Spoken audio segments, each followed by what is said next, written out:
اب سننے والے کو مزید سننے کی خواہش باقی ہے کہ کتاب اللہ کے بارے میں کیا چیز بتائی جا رہی ہے۔ اسی طرح غلام زیدن، زید کا غلام، اس میں بھی سننے والے کو مزید سننے کی خواہش باقی ہے کہ زید کے غلام کو کیا ہوا، آیا زید کا غلام چلا گیا، زید کا غلام آیا ہے، زید کے غلام نے کھایا ہے۔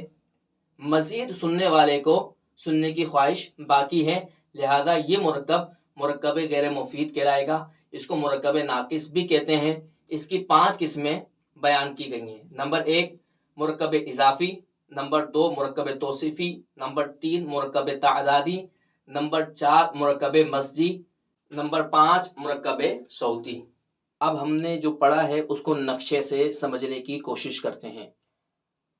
لفظ کے لغوی معنی پھینکنا ہے اور اصطلاحی معنی ما یتلفظ بہ الانسان، انسان کے منہ سے جو بات نکلے اس کو لفظ کہتے ہیں۔ انسان کے منہ سے نکلنے والی بات 2 طرح کی ہوتی ہے، با معنی اور بے معنی۔ بے معنی وہ کہ جس کا معنی نہ ہو، با معنی وہ کہ جس کا کوئی معنی ہو۔ اس کو موضوع بھی کہتے ہیں۔ موضوع کی 2 قسمیں ہیں، مفرد اور مرکب۔ مفرد کا دوسرا نام کلمہ بھی ہے۔ کلمے کی 3 قسمیں ہوتی ہیں، اسم، فعل اور حرف۔ اس کی ہم نے تعریفات نہیں پڑھی، نقشہ سمجھنے کے بعد اس کی ہم تعریفات پڑھتے ہیں، اس کو سمجھتے ہیں۔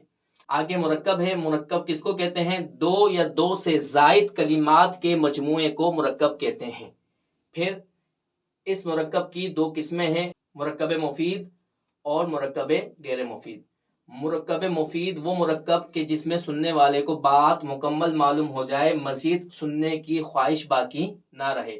اس کا دوسرا نام مرکب تام بھی ہے اور تیسرا نام اس کا جملہ بھی ہے۔ مرکب مفید آپ کہہ لیں یا جملہ کہہ لیں، اس کی آگے 2 قسمیں بنتی ہیں، جملہ خبریہ اور جملہ انشائیہ۔ جملہ انشائیہ کی مزید 12 اقسام بنتی ہیں مشہور، جو کہ ہم آگے انشاءاللہ پڑھیں گے۔ جملہ خبریہ کی آگے 2 قسمیں بنتی ہے، جملہ اسمیہ وہ جملہ جو اسم سے شروع ہو، جملہ فعلیہ وہ جملہ جو فعل سے شروع ہو۔ جبکہ مرکب غیر مفید وہ مرکب ہوتا ہے کہ جس میں بات مکمل نہیں ہوتی، سننے والے کو مزید سننے کی خواہش باقی ہوتی ہے۔ اس کی 5 قسمیں بیان کی گئیں، مرکب اضافی، مرکب توصیفی، مرکب تعدادی، مرکب مزجی اور مرکب صوتی۔ اب دیکھیں اسم کس کو کہتے ہیں؟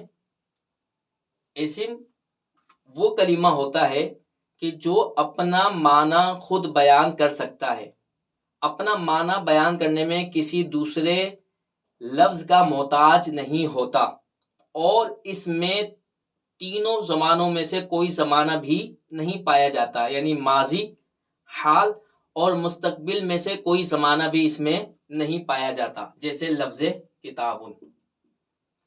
اب لفظ کتابن سے آپ کو کتاب سمجھ میں آئی، کاپی سمجھ میں نہیں آئی، بورڈ سمجھ میں نہیں آیا، قلم سمجھ میں نہیں آیا۔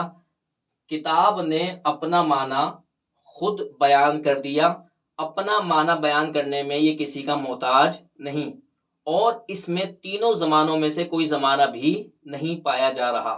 اسی طریقے سے البحر سمندر، یہ بھی اسم ہے، اس نے اپنا معنی ظاہر کر دیا، اور تینوں زمانوں میں سے اس میں کوئی زمانہ نہیں پایا جا رہا۔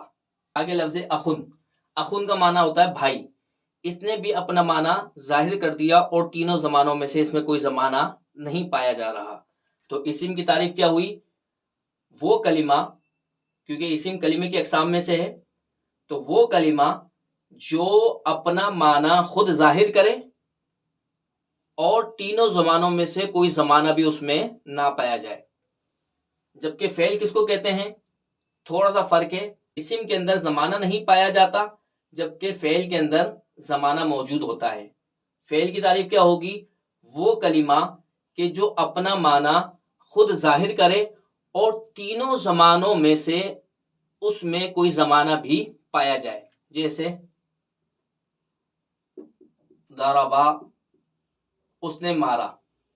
جب لفظ ضربا بولا گیا تو اس نے اپنے معنی پر یعنی ضرب پر خود دلالت کی ہے، کسی دوسرے کلمے سے ملے بغیر۔ تو یہ کلمہ اپنا معنی خود بیان کر رہا ہے اور اس میں ایک زمانہ یعنی ماضی بھی پایا جا رہا ہے، اس نے مارا۔ اسی طریقے سے اکلا اس نے کھایا، اس نے بھی اپنا معنی خود ظاہر کیا لیکن اس میں زمانہ پایا گیا۔ تو اسم اور فعل میں فرق کیا ہے؟ اسم بھی اپنا معنی خود ظاہر کرتا ہے، فعل بھی اپنا معنی خود ظاہر کرتا ہے۔ فرق کیا ہے؟ ما بہر امتیاز چیز دونوں میں کیا ہے؟ وہ ہے زمانہ۔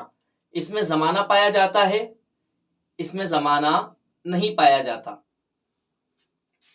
حرف، حرف کس کو کہتے ہیں؟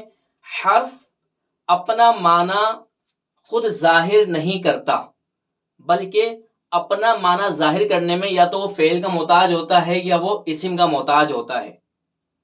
بعض لوگ حرف کی تعریف کو صحیح طریقے سے سمجھ نہیں پاتے، وہ یہ سمجھتے ہیں کہ حرف کا کوئی معنی ہی نہیں ہوتا۔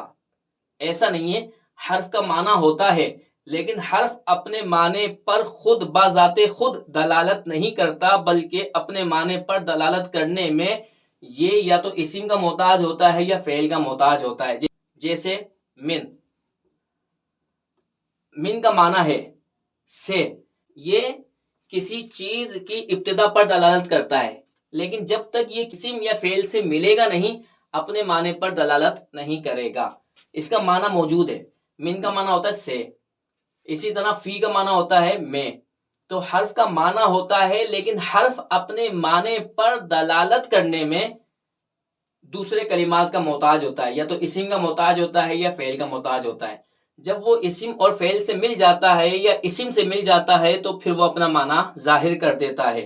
اسم، فعل اور حرف کی یہ مشترکہ مثال ہے، اس کے اندر اسم بھی موجود ہے، فعل بھی موجود ہے اور حرف بھی موجود ہے۔ انزل اللہ من السماء ماء، اتارا اللہ نے آسمان سے پانی۔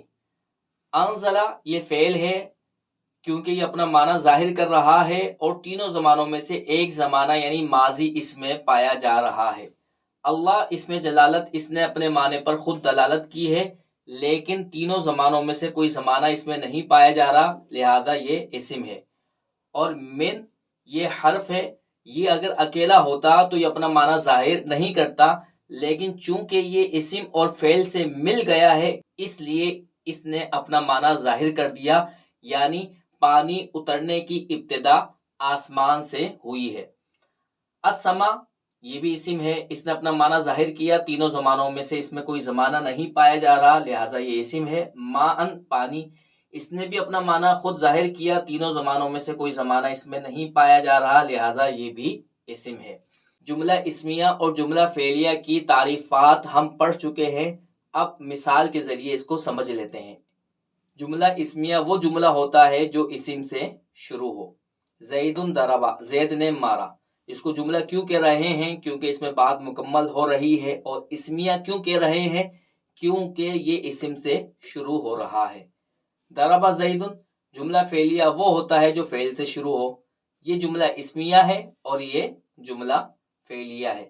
اس کے معنی میں کیا فرق ہے وہ انشاءاللہ تبارک و تعالی جب اس کا سبق آئے گا اس میں بیان کیا جائے گا۔ اللہ تبارک و تعالی کی ذات سے دعا ہے کہ اللہ تبارک و تعالی ہمارے اس سلسلے کو اپنی بارگاہ عالی میں قبول فرمائے اور اس سلسلے کے وسیلے سے، اس سلسلے کے ذریعے لوگوں کو قرآن اور حدیث سیکھنے، سمجھنے اور عمل کرنے کی توفیق عطا فرمائے۔ وما علینا الا البلاغ المبین۔